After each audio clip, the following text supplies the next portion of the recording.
சொன்னார், வாயில் சொன்னார், செய்யலை. திரும்ப போய் என்கொயரி பண்ணலை. போய் பண்ணணும். இப்போ ஆக்சுவலாக அப்படி என்னன்னு கேட்கணும் ரீசன். மாதம் கரண்ட் பில் ஆக்கிட்டாங்கன்னா நம்மளுக்கு யூனிட் கூட பிரிய தேவையில்லை. அந்த மாதம் கரண்ட்டுன்னு வந்துட்டாவே நம்மளுக்கு கட்ட வேண்டியது. எங்களாலேயும் வண்டி ஓட்டி அந்த 7500 எப்படா கட்டுறதுன்னு இதாக இருக்குது. கட்டலைனாக்கா பிடிக்கின்னு போயிடுவான்றாங்க. இந்த விஜய் ஆட்சிக்கு வந்து எதுவுமே புண்ணியம் கிடையாது. தொடர்ந்து நடந்துக்கிட்டே இருந்தால் நம்மளுடைய நிலைமை வந்து ரொம்ப மோசமாக இருக்குது. ஆனால் நான் கெட்டினதை காமிக்கிறேன் பாருங்க. நான் கெட்டினது இந்த வாட்டி வந்தது இது எவ்வளோ வந்துருக்கு பாருங்கள். இந்த இன்ட்ரெஸ்ட்டும் லோனும் நிறைய பெருகிட்டே போகும் நம்மளுக்கு. எனக்கு தெரிஞ்சு கம்மியாக தாங்க வந்திருக்கு. யூசேஜ் பொறுத்தாங்க, அவ்வளோதாங்க. பழைய வீட்டிலலாம் 8000 ரூபாலாம் நான் கட்டியிருக்கேன். 8000 கட்டிக்கிறேன் 2 மாதத்துக்கு.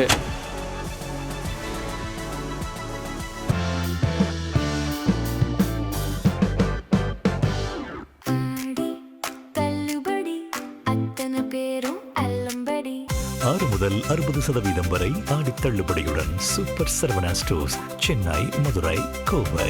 இந்த விஜய் ஆட்சிக்கு வந்து எதுவுமே புண்ணியம் கிடையாது.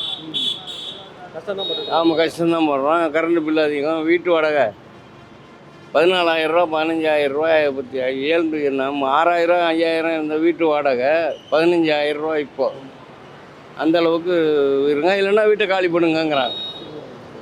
ஏன்னா 15000 ரூபா 16000 ரூபா வாடகை கொடுங்க, இல்லைன்னா வீட்டை காலி பண்ணுங்க, ஆள் ரெடியாக இருக்குது வர்றதுக்கு அப்படிங்கிறாங்க. ஆமாம், அவ்வளோ கஷ்டமாக தான் இருக்குது. எனக்கு தெரிஞ்சு கம்மியாக தாங்க வந்திருக்கு. யூசேஜ் பொறுத்தாங்க, அவ்வளோதாங்க. எனக்கு அது கன்ஃபார்மாக தெரில. ஆனால் நான் கட்டினது வந்து நார்மல். நான் 2 மாதமாக கட்டுறது அப்படி தான் நான் கட்டிகிட்ருக்கேன். ஒரு ஆளுக்கு வந்து இப்போ ரூம் எடுத்து ஸ்டே பண்ணியிருக்கிறனால 300 சம் வருது ஒரு ஆளுக்கு.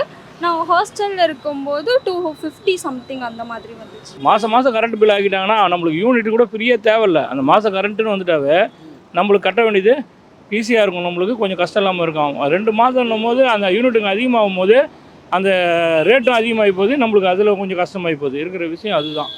அதை கொஞ்சம் கரெக்ட் பண்ணி கொடுத்தாங்கன்னா கொஞ்சம் நல்லாயிருக்கும் கவர்மெண்ட்டில். வேறு ஒன்றும் கிடையாது. ஓகே, போன வாட்டி பழைய வீட்டில் இருந்தீங்களா? அங்கே எவ்வளோ கரண்ட் பில் வந்துச்சு? இப்போ இருக்கிற வீட்டுக்கு எவ்வளோ வந்துருக்கு? பழைய வீட்டிலலாம் 8000 ரூபாலாம் நான் கட்டியிருக்கேன். 8000 கட்டிக்கிறேன் 2 மாதத்துக்கு. அது நம்ம முதல்வருக்கு ரொம்ப நன்றி. அது மாதம் ஆக்கிட்டாருன்னா நம்மளுடைய வாழ்வாதாரம் நல்லா இருக்கும். இது கரண்ட் பில்லை பொறுத்த வரைக்கும் அதுதான் நல்ல விஷயம் நம்மளுக்கு. நான் போன வாட்டி வந்து 2 மாதத்துக்கு ஒரு வாட்டி தான் கட்டுறது. போன வாட்டி கட்டுறது வந்து 1500 ரூபா வந்து. இந்த மாதம் வந்து 7500 ரூபா வந்தது. ட்ரிபிள் ஆமாம், அதிகமாக வந்துருக்கு. எங்களை மாரி நடுத்தர மக்கள்லாம் நாங்கள் என்ன பண்ணுறது சொல்லுங்க. அவன் கட்டி தான் ஆகணும்னு சொல்கிறாங்க. எதெல்லாம் இது அதிகமாக இருக்கும் அப்படின்னு நினைக்கிறீங்க? ஒன்றும் புரியல சார். எங்களுக்கு 200 யூனிட் ஃப்ரீன்னாங்க. அதையும் கட் பண்ணுறாங்களா என்ன எதுன்னு தெரியல. அது பாட்டுன்னு அப்படியே ரன்னிங்காக தான் ஓடின்னு இருக்குதாண்டி அதில் அந்த லீடிங்கோட சேர்த்து தான் போடுறாங்க.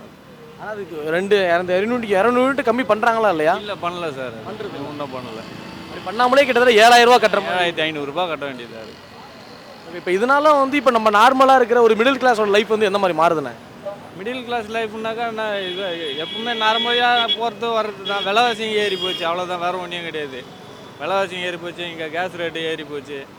எங்களாலேயும் வண்டி ஓட்டி அந்த 7500 ரூபா எப்படா கட்டுறதுன்னு இதாக இருக்குது. கட்டலைனாக்கா பிடிக்கின்னு போயிடுவான்றாங்க. நம்ம பசங்களை பார்க்கணும்ல. நம்ம எப்படியா இருந்தாலும் கட்டி தான் வாங்கன்ற அந்த முடிவில் இருக்கோம் நாங்கள். வேறு ஒன்றும் கிடையாது. அது உண்மை இல்லை. அது வந்து 11000 ரூபா அதே இதுதான் வந்துட்டு. ஓகே, இப்போ பில்லு கட்டுறது வந்து அதிகமாக வருதா? பணம் கட்டுறது வந்து அதிகமாக இருக்கா? இல்லை அதே முன்னாடி இருக்கிற மாதிரி தான் இருக்கா? முன்னாடி இருக்கிற அப்புறம் இப்பயும் முன்னாடி எவ்வளோ கட்டினீங்க, இப்போ எவ்வளோ கட்டுறீங்க? முன்னாடி அதே அமௌண்ட்டு, இப்பயும் அதே அமௌண்ட்டு தான். அதனால வந்து இந்த எலக்ட்ரிசிட்டி அதிகமாகுது, பில் அதிகமாக வருது அப்படி எல்லாம் ரூமர் தான். அதே போல தான் எல்லாம் கரெக்டாக தான் இருக்குது. முன்னாடி இருக்கிற மாதிரி தான் எல்லாமே ஓகேவா, கரெக்டாக தான் வருது. அது மாதிரி விஜய் வந்து 200 யூனிட் வந்து கம்மி பண்ணுறேன்னு சொல்லியிருக்காரு. அந்த மாதிரி கரெக்டாக எல்லாமே கழிச்சு தான் கொடுக்குறாங்க. அதுக்கு போக மீதி தான் கட்டுறோம். போன ஆட்சியில் எவ்வளோ கட்டி இந்த ஆட்சியில் எவ்வளோ கட்டுறீங்க? அதே சேம் தான்ப்பா, அதே லெவலில் தான் வந்துட்டு இருக்கு. கரண்ட் எல்லாமே கரெக்ட், எல்லாமே இன்க்ளூடிங் கரெக்டாக தான் வருது. உண்மை. போன வாட்டி 1300 ரூபா 400 ரூபா வரும். இப்போ வந்து 2000 சில்லரை வருது. டபுள் மடங்கு வருது. அதோட டபுள் மடங்கா வரும். ஆமாம், டபுள் மடங்கு. விஜய் வந்து யூனிட் வந்து தள்ளுபடி பண்றேன் அப்படின்னு சொன்னாரு. தள்ளுபடி ஆகுதா?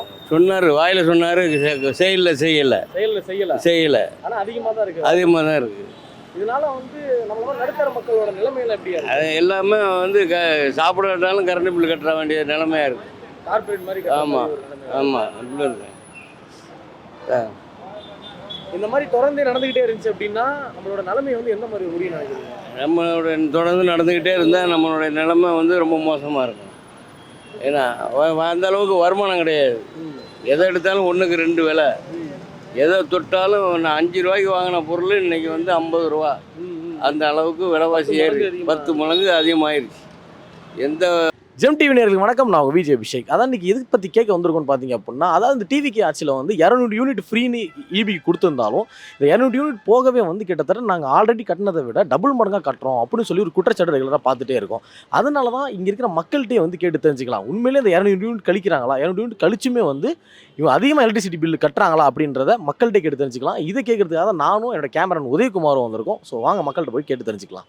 எனக்கு கிட்டத்தட்ட எனக்கு தெரிஞ்சு ஒரு 4-5 வருஷமாகவே அந்த பில்லு தான் அதை கட்டிகிட்டு இருக்கோம்.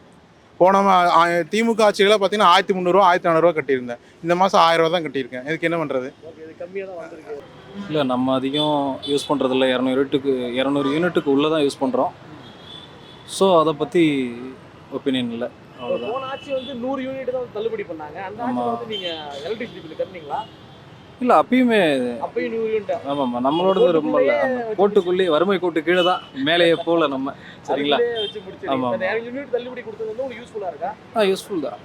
போன ஆட்சியில் வந்து 100 யூனிட்டு தள்ளுபடி பண்ணாங்க. இப்போ 200 தள்ளுபடி பண்ணியிருக்காங்க. ஆனால் இப்போ அமௌண்ட்டு பார்த்தீங்கன்னா 2000, 1500, 1200 இப்படி வருது. இது போன ஆட்சியில் எவ்வளோ கட்டினீங்க? போன ஆட்சியில் வந்து 800 ரூபா 900 ரூபா அப்படி கட்டணும்.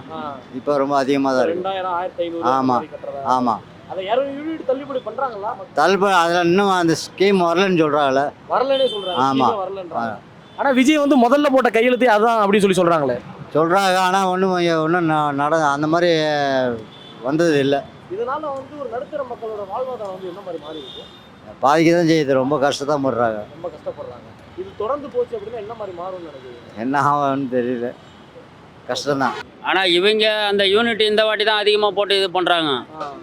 ஆனால் நான் கெட்டினதை காமிக்கிறேன் பாருங்க. நான் கெட்டினது இந்த வாட்டி வந்து இது எவ்வளோ வந்திருக்கு பாருங்க. இவ்வளோ தான் கெட்டிருக்கு. இதுக்கு முன்னாடி 470, 461 இவ்வளோ தான் கெட்டிருக்கு. நான் வந்து வாடகைக்கு இருக்கேன். எனக்கு வந்து இவ்வளோ வந்திருக்கு. நான் வந்து ஒரு சாமானிய ஆள். இவ்வளோ வந்தால் நம்ம எப்படி கட்ட முடியும்? இப்போ விஜய் ஆட்சியில் வந்து 200 யூனிட் வந்து தள்ளுபடி பண்ணுறேன் அப்படின்னு சொல்லி சொன்னாங்களே. அதை பற்றி ஒன்றுமே தெரியலையே. நம்மளுக்கெல்லாம் பண்ணுறாங்களா, இது எதுக்கு பண்ணுறாங்க, அதை பற்றி ஒன்றுமே நம்மளுக்கு தெரில. இப்போ நம்மளுக்கு வந்து இவ்வளோ 521 யூனிட் போட்டிருக்காங்க. இதில் 200 யூனிட் கழிக்கிறாங்களா இல்லையான்னு நம்மளுக்கு தெரியல. நம்ம வாழ்வாதாரம்னாக்கா வந்து எல்லாமே வந்து அடிப்படை வசதி. இது கரண்ட்டு பில் ஆகட்டும், ஒரு கேஸ் ஆகட்டும், இல்லை ஒரு சாதாரண மக்கள் வந்து வாழ்கிற வாழ்க்கைக்கு வந்து இது வந்து அடிப்படை தேவை. இதெல்லாம் வந்து அவங்க குறைச்சாதான் அவங்க வாழ்க்கையில் வந்து ஏதோ ஓரளவுக்கு இதுவாக போக முடியும். அதுக்காக தான் சொல்கிறேன். அது உண்மைதான். இப்போது ரீசெண்டாக நான் இப்போ வீடை ஷிஃப்ட் பண்ணி இப்போ தான் வந்தேன். ஆக்சுவலாக ஃபஸ்ட்டு இது வந்து 7200. நான் போய்ட்டு இபி ஆஃபீஸில் என்கொயரி பண்ணேன். அவங்க பார்த்துட்டு இது உங்களுக்கு அதிகமாக வந்திருக்கு, நீங்கள் அதிகமாக யூஸ் பண்ணியிருக்கீங்க, ஏசிலாம் ஒரு ஏசி தான் யூஸ் பண்ணுறேன், பட் அப்புறம் கண்ட்ரோல் பண்ண சொன்னேன். நெக்ஸ்ட் பில்லு பார்த்தீங்கன்னா 4800. இப்போது திரும்ப போய் என்கொயரி பண்ணலை, போய் பண்ணணும். இப்போ ஆக்சுவலாக அப்படி என்னென்னு கேட்கணும், ரீசன் எதனால் அது மாதிரி போகுதுன்றது, எக்ஸஸாக ஏன் போகுதுன்னு தெரியல. அது ஒன்று நம்ம வீட்டில் இருக்க ஃபால்ட்டா இல்லை அரசாங்கம் அந்த மாதிரி பண்ணுறதா. இந்த பிலோ 500 யூஸ் பண்ணுறவங்க மட்டும்தான் 200 இது லெஸ் பண்ணுறதா சொல்லியிருக்காங்க. நம்மளால் பிலோ 500 பண்ண முடியல, அபோவ் 500 ஆகுது. அதனால தான் இந்த மாதிரி அமௌண்ட் எனக்கு வருதுன்னு நான் நினைக்கிறேன். அது எப்படி ப்ராசஸ்ன்னு நம்ம டிஎம்கே கவர்மெண்ட் இருக்கிறப்போ வந்து எவ்வளோ யூனிட் நீங்கள் வந்து யூஸ் பண்ணியிருந்தாலும் உங்களுக்கு யூனிட் ஃப்ரீ அப்படின்னு சொல்லி அவங்க சொல்லியிருந்தாங்க. இப்போ 500 யூனிட் கீழே யூஸ் பண்ணுறவங்களுக்கு தான் அந்த 200 யூனிட் அப்படின்னு சொல்கிறது வந்து சரியாக இருக்குமா மக்களுக்கு? அது வந்து 500 யூனிட்டுக்கு கீழே இருக்கின்றது வந்து அது கரெக்ட் தான். அது ஒரு விதத்தில், ஏன்னா அந்த இது வந்து அந்த ஏழை மக்கள் கரெக்டாக போய் சேரும். அந்த பிலோ 500 யூஸ் பண்ணுன்ற தாட் எல்லாருக்கும் வரணும். அது இருந்தால் நல்லது தான், நல்ல விஷயம் தான். அது வெயில் காலத்தில் ஏசிலாம் போடாமல் யாராலும் இருக்க முடியாது. அதனால் இப்போ அதுக்காக நம்ம ஓட வேண்டியதாக இருக்குது. ஓகே. ஆமாம். இப்போ போன கவர்மெண்ட் இல்லாமல் இந்த கவர்மெண்ட்ல வந்து எலக்ட்ரிசிட்டி பில் அதிகமாக தான் இருக்குது. ஆமாம், அதிகமாக தான் இருக்குது. என்னுடைய இதில் பல பேர் நான் எனக்கு இந்த மாதிரி அதிகமாக போயிட்டே இருந்துச்சு அப்படின்னா சாமானிய மக்களோட நிலைமை வந்து எந்த மாதிரி மாறும்? இதில் வந்து புவர் பீப்புளுக்கு வந்து நல்லபடியாக இருக்கும், கரெக்டாக இருக்கும். அந்த இபி மேட்டரை பொறுத்தவரை நடுத்தர மக்களுக்கு கஷ்டம்தான். ஆமாம். இது தொடர்ந்து போச்சு அப்படின்னா அவங்களோட வாழ்வாதாரம் என்ன மாதிரி மாறும்? நம்ம தண்டல்லையும் இந்த இன்ட்ரெஸ்ட்டும் லோனும் நிறைய பெருகிட்டே போகும் நம்மளுக்கு. அந்த மாதிரி சூழ்நிலை உருவாக்கும். அதுக்கு கவர்மெண்ட் கரெக்டாக அனலைஸ் பண்ணி நீங்கள் கரெக்டாக சேர்த்து விடணும். அது கரெக்டாக ரீச் ஆச்சுன்னா அதுக்கப்புறம் அது சொல்யூஷன் வேறு கிடைக்கும்னு நினைக்கலாம். கரண்ட் கட்டு பிரச்சனை அதெல்லாம் இருக்கானே இப்போ? கரண்ட்டு கட்டு சம்டைம்ஸ் தான் நடக்குது, ரெகுலராக நடக்கல. உடனே வந்துருதா? வந்துடுது. அதெல்லாம் ஓகே.